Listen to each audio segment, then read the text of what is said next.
महमल, क्या आपको भी ये लगता है कि ये जो मसाइल हैं और फिर कुदरती आफत भी आ गई सैलाब की सूरत में, इसको वजह बना के या इसकी आड़ में ये लोग महंगाई की वो वजाहत पेश कर रहे हैं जो जस्टिफाइड नहीं है?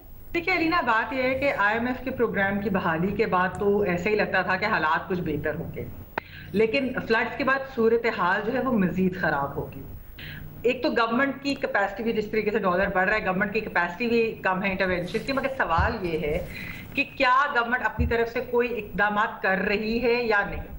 आज स्टेट बैंक के डेप्यूटी गवर्नर जो थे, उन्होंने नेशनल असेंबली की कायमा कमेटी को ये बताया कि स्टेट बैंक तब तक इंटरवीन नहीं करेगा जब तक कोई गैर मामूली सरगर्मी नहीं हो। अब होती क्या है गैर मामूली सरगर्मी? मतलब आप देखिए कि ओपन मार्केट के अंदर डॉलर जो है वो 12 रुपए महंगा होता है इंटर बैंक के मुकाबले में, फिर इंटर बैंक में भी बढ़ना शुरू हो जाता है। एक हफ्ते में 8.5 रुपए महंगा हो गया डॉलर, और सितंबर के ये 16 दिनों के अंदर 18 रुपए महंगा हो गया। अगर ये गैर मामूली सूरत हाल नहीं है या सरगर्मी नहीं है तो फिर और क्या होती है?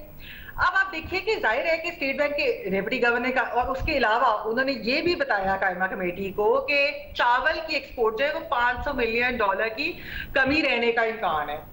8.6 अरब के रिजर्व है हमारे पास, जो कि यानी कि 6 हफ्ते की वो एक्सचेंज रिजर्व है ना। तो कंसर्न तो है मार्केट में कि पाकिस्तान सैलाब के बाद कैसे सर्वाइव करेगा। मसला ये है कि हुकूमत ने हमें कहा था, हुकूमत ने हमें ये यकीन दहानी कराई थी कि आईएमएफ के प्रोग्राम की बहाली हो जाए तो उसके बाद 32 से 35 अरब जो डॉलर है उनका इंतजाम किया हुआ है फंडिंग का, वो वर्ल्ड बैंक से हो या एडीबी से हो या दोस्त ममालिक से हो।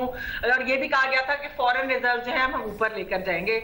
लेकिन हुआ क्या कि दोस्त ममालिक से भी अभी तक पैसे नहीं, सिर्फ आईएमएफ से आया है, वर्ल्ड बैंक और एडीबी से भी आपकी निगोशिएशंस चल रही हैं, तो ये उनमें भी मुश्किलात पड़ रही हैं। तो जो यकीन दहानियां हुकूमत ने कराई थी उसका अब क्या जवाब है? मरियम नवाज साहबा जरूर करती रहे एतराज। अगर उनको एतराज है ये बिजली के नरखों पर, बाकी सब चीजों के ऊपर, तो फिर हुकूमत में उनकी पार्टी क्यों है? फिर या तो डिसाइड कर ले कि हुकूमत में नहीं रहना, क्योंकि देखिए रुपया गिरेगा तो महंगाई तो होगी। ये आयशा पाशा साहबा ने भी यही बात की है।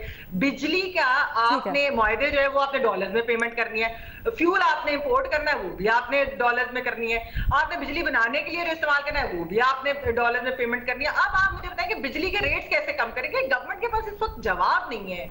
ये सिर्फ यकीन दहानियां है, जवाब नहीं है। ये बहुत तशवीशनाक मामला है। अच्छा, एग्जैक्टली यही प्रॉब्लम है कि हुकूमत के पास जवाब नहीं है, लेकिन इसकी वजह आप क्या समझती हैं? क्या इनके पास कोई सलूशन ही नहीं है? क्या ये इनकॉम्पिटेंट है, या फिर कोई ऐसे अनफॉर्चुनेट सर्कमस्टांसेस हो गए हैं जिसकी वजह से उसमें घिर गए हैं और निकल नहीं पा रहे हैं? अब मुख्तसर लीना देखिए, इसके अंदर कुछ चीजें जो है वो ले सकते हैं ना एक्शन। जिस तरह मैंने आपको स्टेट बैंक की जो आपको मैंने एग्जांपल दी है, हाँ, कि क्या है गैर मामूली सरगर्मी। ठीक है ना, फिर एक तरह से मिसमैनेजमेंट और इनकॉम्पिटेंस भी हुई या ना। मनी चेंजर्स के पास जो डॉलर है, आप कुछ ना कुछ तो उसका कर ही सकते हैं ना। आप इन्वेस्टमेंट आप बात करें सब दो, but I fail to understand why aren't they doing it.